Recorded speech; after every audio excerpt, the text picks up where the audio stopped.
So glad you could be here for another great episode of the Broadway show. I'm Tamsin Fidel. Let's get started. Wintertime is heating up on Broadway with the arrival of Some Like It Hot. It's a new musical comedy based on Billy Wilder's iconic film. It still takes place back in the day, but there are some pretty cool updates for a modern audience, thanks to a stellar creative team. Paul's here with the story.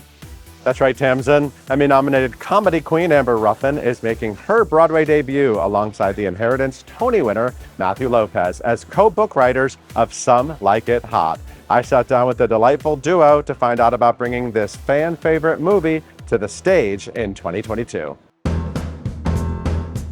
I'm fans of yours individually for your work, and now look at you're together on Broadway. Yay! Two great tastes that go great together. You know, a lot of writing collaborations, people sometimes who write shows together are like, we met in college 25 years ago. We've been working together forever. We're just here now. But you two obviously came together in a very different way. What did you connect with each other on when you finally did start working together? I think it was just this shared desire to make the show that we made.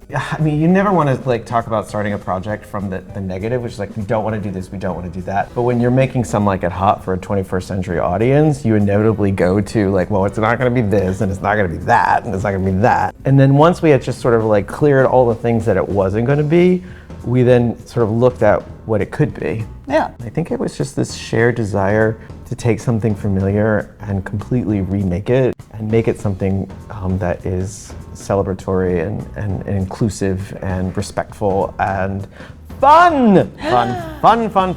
That's, at the end of the day, if it ain't fun, then no one's gonna come. So let's talk about the history of this property. People know, obviously, Some Like It Hot. People obviously love this story. Yeah, this show has a ton of history, and people love it and pass that love down from generation to generation. And that is where we are so lucky. So it is an honor to get to take the thing so many people love and rip it up into 1 million pieces and then reassemble it to be completely different. There is nothing funnier than people in over their heads. There's nothing funnier, and in the case of in the movie, there's nothing funnier than Idiots in Trouble. Idiots in Trouble is funny. The idea is to take Idiots in Trouble and make it for a 21st century audience. It's the same things they know and love about the story, but this is also a movie that was created by Billy Wilder and I.L. Diamond, right? They wrote a bunch of beautiful, hilarious, classic Hollywood comedies, but cis white dudes, right? They didn't look like us. They didn't look like you, right? And so you have brought yourselves and your lived experience to this, which is exciting. I've said in the past that yesterday's ahead of the curve is today's behind the curve. The biggest difference that I think is between our show and the movie is, first of all, it's Tony Curtis, Jack Lemmon, and Marilyn Monroe. I always say, they're pretty good. Yeah, and they're also not available.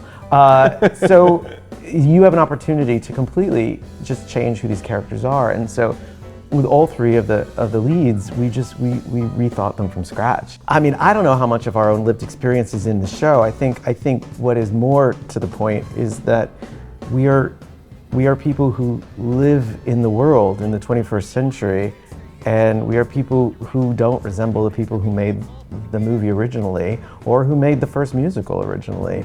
And we have a different idea of what is funny and what isn't funny. And to the audience, for the original movie, two cis men in dresses was funny. Neither of us think that's funny.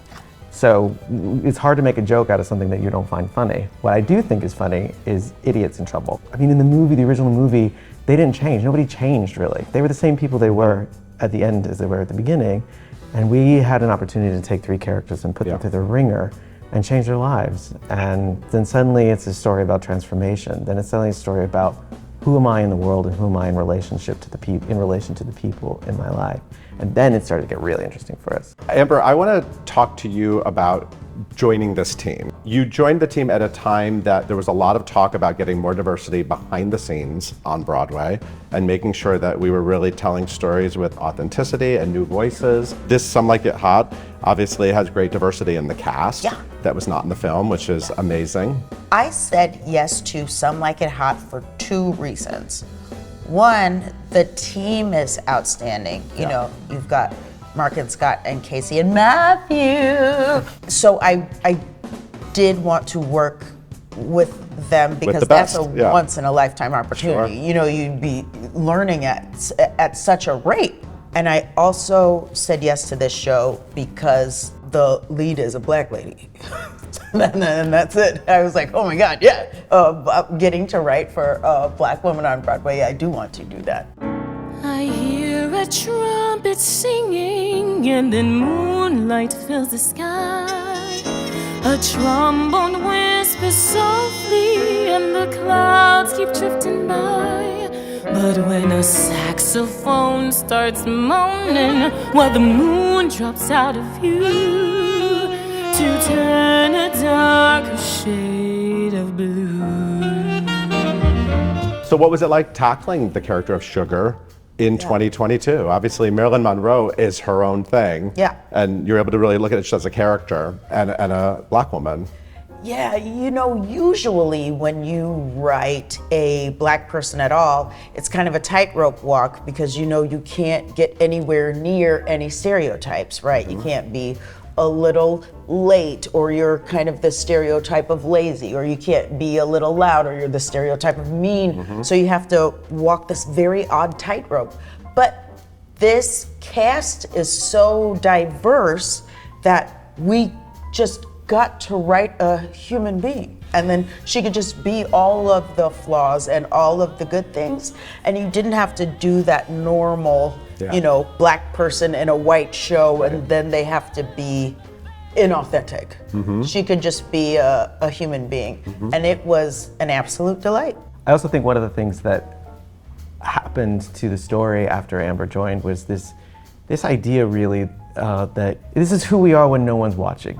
This is not the idea of queerness, not the idea of blackness, not the idea of Latinidad. This is just simply who we are on a train about to rehearse. This is who we are tired from a hard day's work. The idea of sort of like the matter-of-factness of life. That, I think, is one of the things that people are responding to the show to. Instead of writing the show through the white lens, we just got to write the show with no freaking lens. It's a delight. But you did write it through the lens of 2022. I mean, modern sensibility, right? So we have to talk about Jerry. Jerry, I think, is the character that people are really gonna walk away being amazed by the journey of Jerry. What seems like a very modern story in terms of the conversations we're having as a society, but in a period piece. Is that sort of interesting? It's simple. Our ideas of what a period piece are formed by the period in which that art was made, in which there are so many restrictions on who can tell what story and about whom these stories are told. It isn't as if queer people just magically sprung up from the ground in 1969. They were there all along.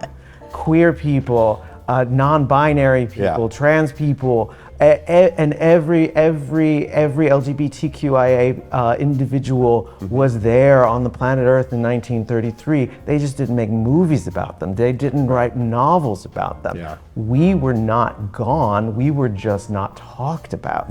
And so the idea of a 21st century lens on this story is a bit of a misnomer. What it really is removing the 20th century lens from it. And if you remove the 20th century lens from the story, it automatically works today. And all we needed to do was just clean that lens.